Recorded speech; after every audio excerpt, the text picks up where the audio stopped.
Hi everyone, Keith Harding here. It's Mobility Monday again, so this time I'm just going to offer some alternatives to some of the things I spoke about in my last video. Quite a lot of it was floor based, so I'm going to offer some standing alternatives for those, and then in the later part of the video I'm going to just run through some of the stuff I do with a foam roller and my massage ball. Let's get to it. So for some of the floor exercises where I was doing a lot of twisting and getting more mobility in my mid-thoracic spine, instead of being on the floor this time, we're going to use this small piece of like alcove, if you like. There's like a recess for the door, but this right angle is what we're going to be using to work with today.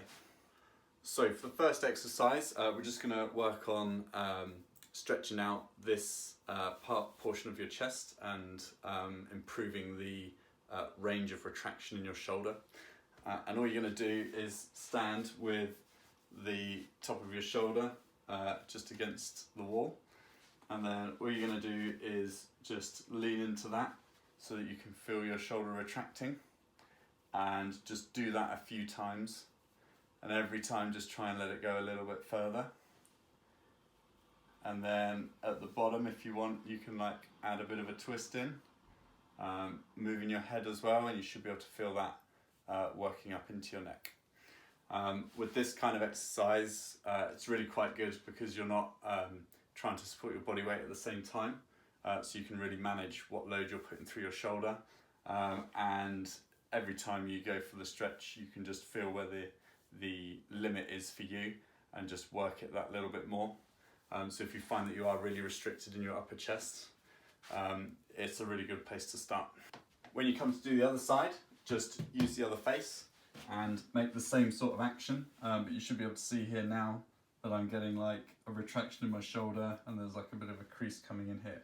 So you're just pushing your chest forward, to me it's towards this door, and just letting that shoulder sink backwards. Again, you can add in a twist and turn your head at the same time. All gentle, slow movements, so you're not putting yourself under any excessive strain here.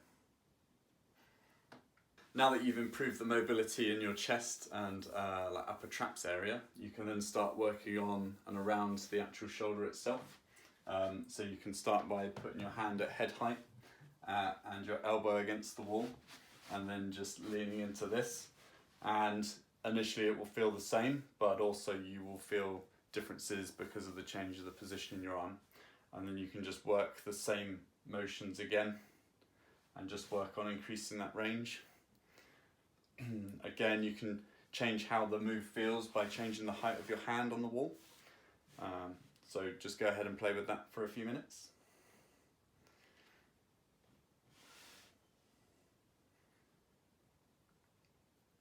And don't forget to do the other side as well.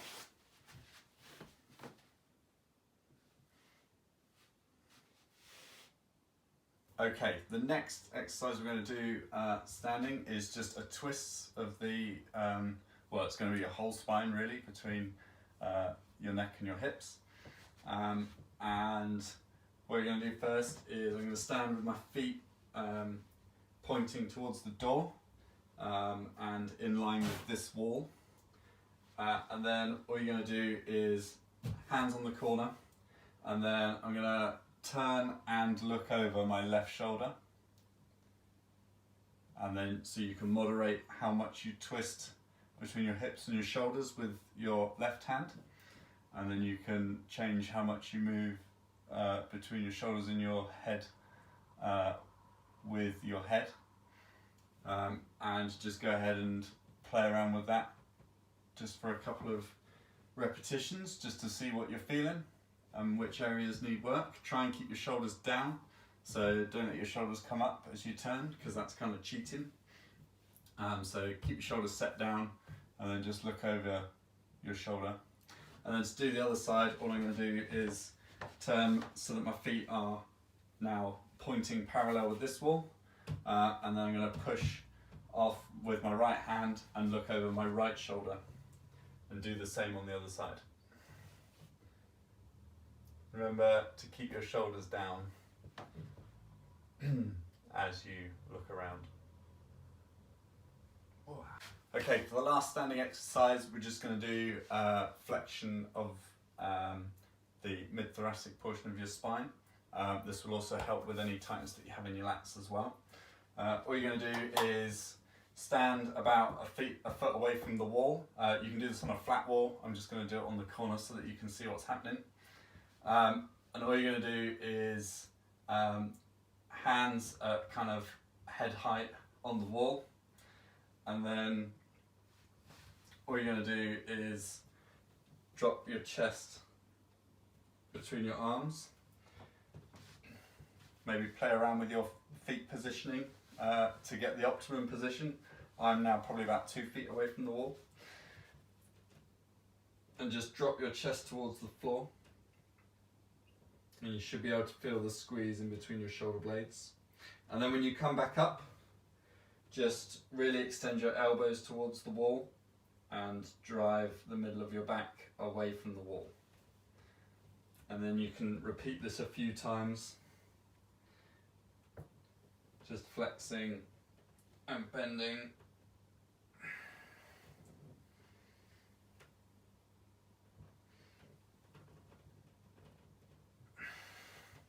Until things feel a bit more free. So there's a few exercises you can do against a wall. If you find getting on off the ground more difficult, then using the wall is probably a pretty good alternative.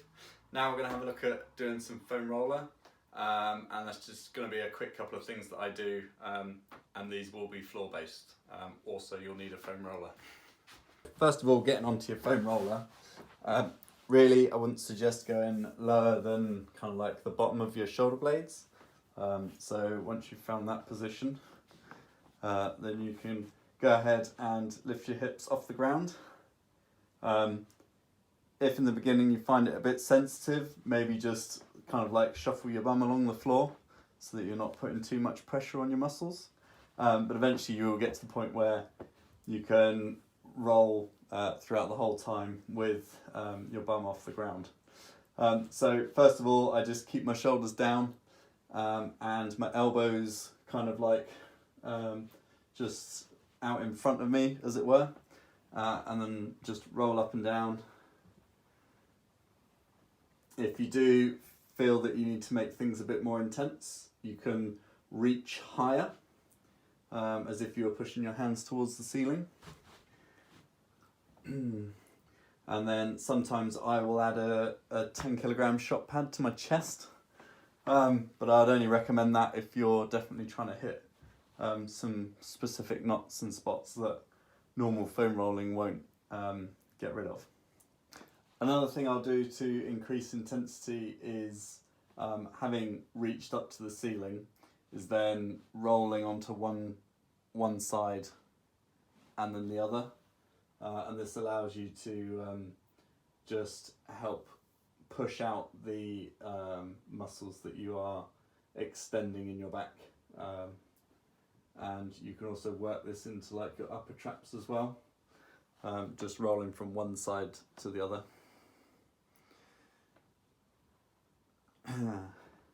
It's also good as well to like change the angle that you're rolling at as well, so you can move your hips left and right, and this changes the way that the roller kind of crosses your spine.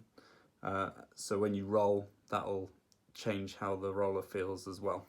Sometimes the foam roller just isn't acute enough, so for the more difficult places to reach, I have this massage ball, which is a really stiff ball, but it has these features which you can use to like really work into your muscle fibers. Usually I will use this for like my upper trap region and then into my neck, but I think it's quite important that you're not putting all of your body weight through this item in those areas, because really you're not built to like lean off of your head. So usually what I do is under one shoulder and then work my way up into my traps, and then usually I'll roll onto one shoulder and then just relax my head down, and then I can just allow the weight of my head to push on those extra fibers in the top of your neck. So your upper traps come up into your neck. So to get that end of that muscle group, you need a tool like this in order to get to that region without loading too much. So most of my body weight is on the floor, and then now it's just the weight of my head. You can also manage that with your hands, just to give yourself more control.